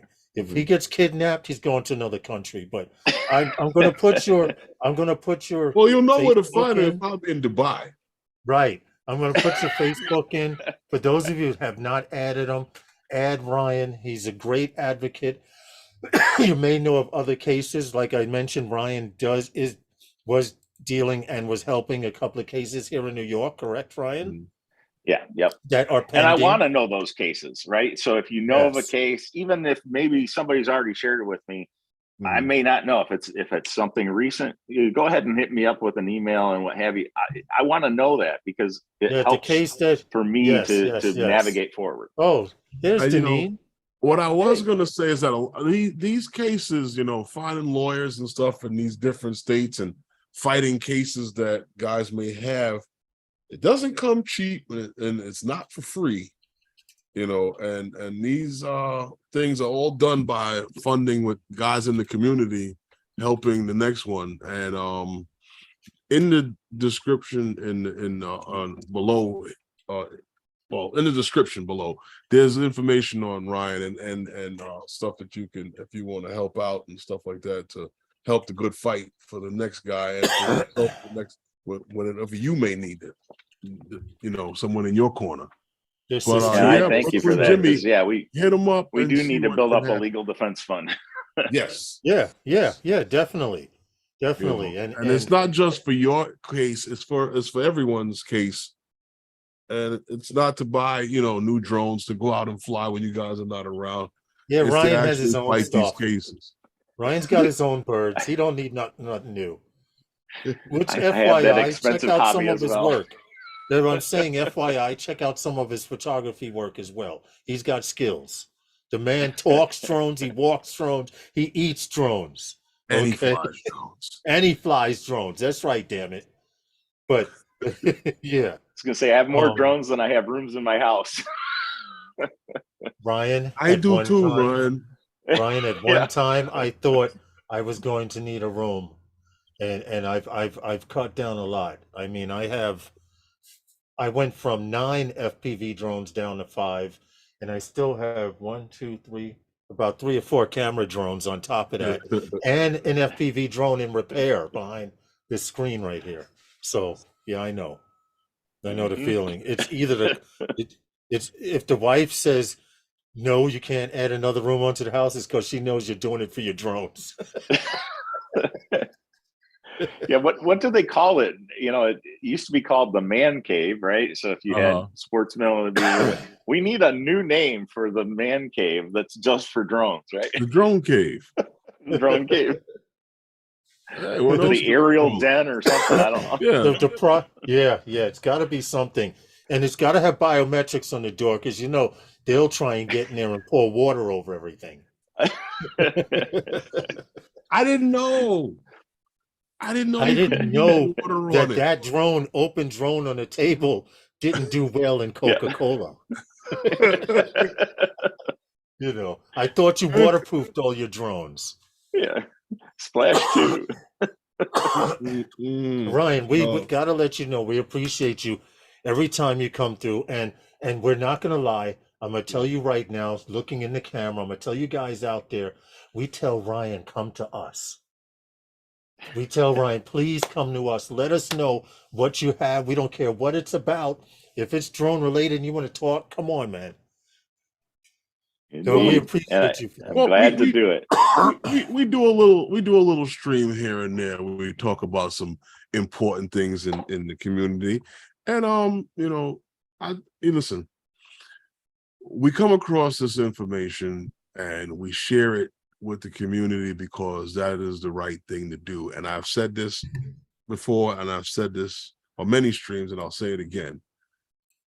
I would rather have Ryan here and to talk about some of the things that we need to know and some of the things that affect us in this community and hear it and hear the truth than to learn and to give growth to the lies and the rumors that you hear from your friend. These people babbling, like the guy you mentioned earlier. There's a lot of verbiage. There's a lot of verbiage that goes on in this community. And I think a lot of guys spew a lot of verbiage that's not necessary. And sometimes there's no one near here listening when the truth and the real information that you really need to hear gets spoken. And that happens on many streams, and I like I said, I watch a lot of streams. I listen to a lot of things. And I said, like I said, I have Ryan here so that you can actually hear it. You see who's actually out there on the front line fighting a good fight. Many years ago, we talked about who would be that guy in our community would be out there fighting that good fight. And so far, I've only seen one man really emerge that has been putting together the attorneys that is necessary and coming to help guys in the community when it's needed, and that time to fight is here to fight, and that is Ryan. And one last thing, Ryan was the one who pulled all of you guys off the ledges when you heard remote ID was coming. He was like, calm down. We got a few years. Ryan, you've been coming on those guys for a few years now. For a few years now. If you think about it, we're going to have to go back and catch the first episode and compare the gray to when you first started coming on here. Because I know you got a lot more stress in your life. I just shaved mine off. That's all. Yeah, that's what we do. I mean, I just shaved the gray off. You guys are making me blush.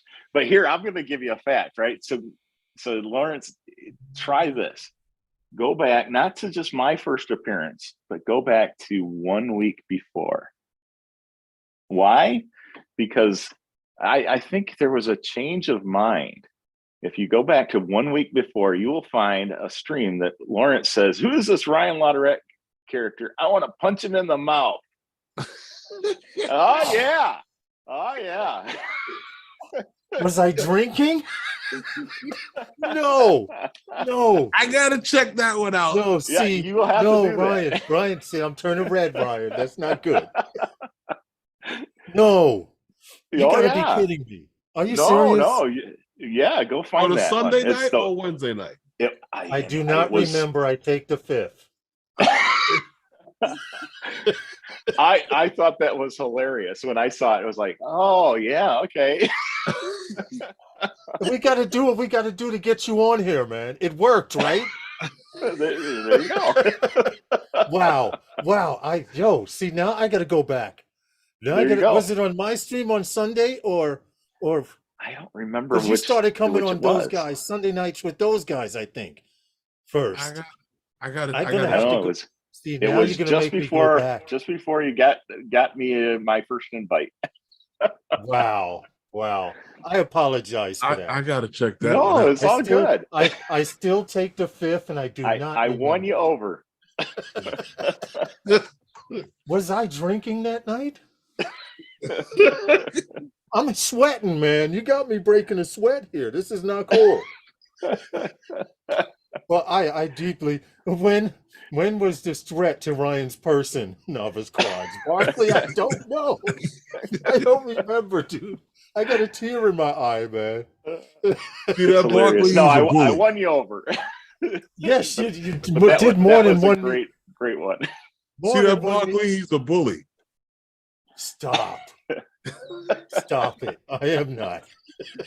Don't influence Barkley. Don't give him any ideas. I am not a bully. I'm a very nice person. Didn't you threaten to punch somebody else in the drug community in the mouth? In a conversation on the phone? Wednesday night with those guys is sponsored by those guys. Those guys, I'm not paying no attention to these guys. If you're listening, I know you know who you are. And you had that conversation with Lawrence. He said, if you were in front of me, I would punch you. That was a phone conversation. It was getting heated. And I'll admit I wasn't drinking that time. And Barkley, I'm a very nice person. I just need to punch you in the mouth. And listen, it's time to go, guys. Oh no, I got tears in my eyes. Herman's gonna have to throw out a prize to the first person who finds that clip, right? Yeah, if anybody where's the button? Don't you have to go, Ryan? Where's the cut button? What's going on here? Find that clip. I'm gonna look for that clip for next week. You're gonna look for that clip from that. Wow. I'm gonna look for that clip. It's in the archives. We don't know where it is. I'll be right back. That's fabulous. You're gonna delete the stream? No, stop. Yeah, it's about that time, guys. Yeah. Ooh, yes, it is, man. It is. About a minute. Ryan, we appreciate you, man. Yes, man. We love what you do. Much appreciated. Anytime, if you want to come on, let's keep going and not be threatened. Feel free. Oh my goodness. What happened now, Gary? I'm looking in the chat. What's Gary saying? You can't. You can't go off until you get the 35th like. We've been trying. Gary's been trying to give us that 35th like so we can get out of here. Punch somebody in the mouth and make them hit the like button. See, now I got to go through the archives. I have to go searching. But listen, we appreciate you, Ryan, man. You know we love you, man. Indeed. And I love you guys. We appreciate you. We appreciate you in the chat as well. Yeah. And it's time to get out of here, folks. Lawrence won't be punching anyone in the mouth between now and tomorrow sometime. Gee, thanks. Midnight comes fast.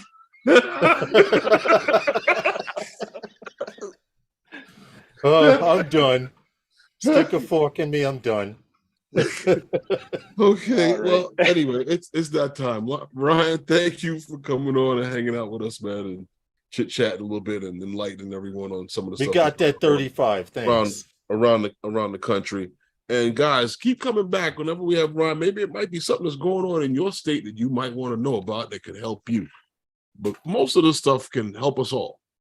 But with that, I'd like to thank you all for coming and hanging out with us, chit-chatting, talking about the drone laws and some of the things, like I said, the drones that are going to be flying near you, dropping off diapers in your neighborhood. And with that, and buffalo wings. With that, Wednesday Night with Those Guys is sponsored by those guys. Good night, everyone. Thanks for coming in.